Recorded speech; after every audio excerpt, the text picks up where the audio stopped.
नमस्कार, स्वागत है आपका वीके न्यूज में। बिहार विधानसभा चुनाव में जो भी फैसला जनता ने लिया वो सबने देखा। एनडीए की तो जीत हुई पर जेडीयू कहीं ना कहीं हार गई। सीधे शब्दों में जीत मोदी की हुई और नीतीश की हार हुई। जेडीयू को सिर्फ 43 सीट मिले और बीजेपी को 74 सीट। ये आंकड़े कई सारे सवालों को जन्म देते हैं। इन आंकड़ों ने बीजेपी की नाक तो ऊंची कर दी पर नीतीश की साख पर सवाल खड़े कर दिए। बीजेपी के कार्यकर्ताओं ने भी जोश जोश में कह दिया कि बिहार का मुख्यमंत्री अब बदलेगा और नीतीश की जगह बीजेपी का कोई नेता मुख्यमंत्री के पद पर बैठेगा। ऐसे में सवाल उठने लगे कि कहीं नीतीश भी उद्धव की तरह पाला बदल कर अपनी सीएम की कुर्सी बचाएंगे या फिर कोई मंत्री पद लेकर अपना सीएम का पद छोड़ देंगे।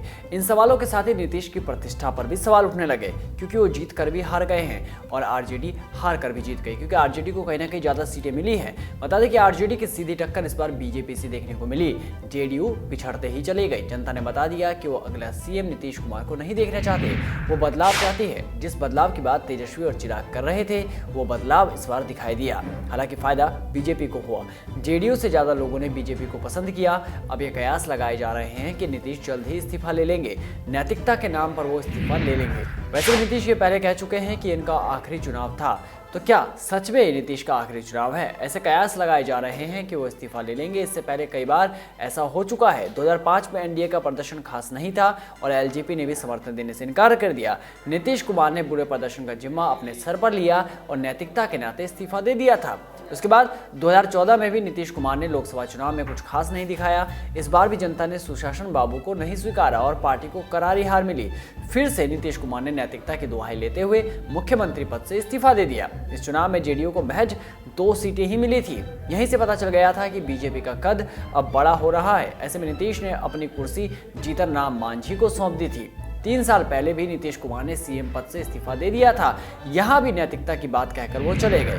2017 में जब उप मुख्यमंत्री तेजस्वी यादव का नाम भ्रष्टाचार में आया तो नीतीश ने अपनी साफ छवि दिखाने के लिए इस्तीफा दे दिया। इस समय जेडीयू के साथ आरजेडी और कांग्रेस थी। बाद में जेडीयू ने पासा बदला और बीजेपी में चले गए।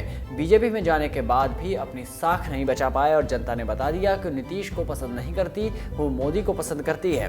खैर, अब इस बात का इंतजार है कि कब नीतीश नैतिकता के नाम पर इस्तीफा देंगे। वहीं इस तरह के कयास भी लगाए जा रहे हैं कि बीजेपी ने एक बी प्लान तैयार कर रखा है क्योंकि कार्यकर्ता चाहते हैं कि बीजेपी का ही मुख्यमंत्री बने।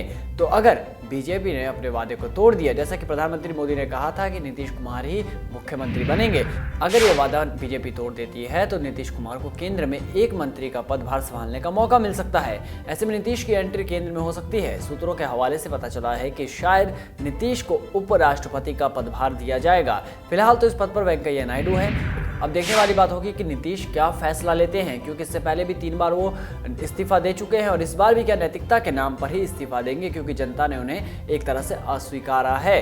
ये सवाल बना रहेगा। बने रहिए आप भी हमारे साथ वीके न्यूज़ के साथ। नमस्कार।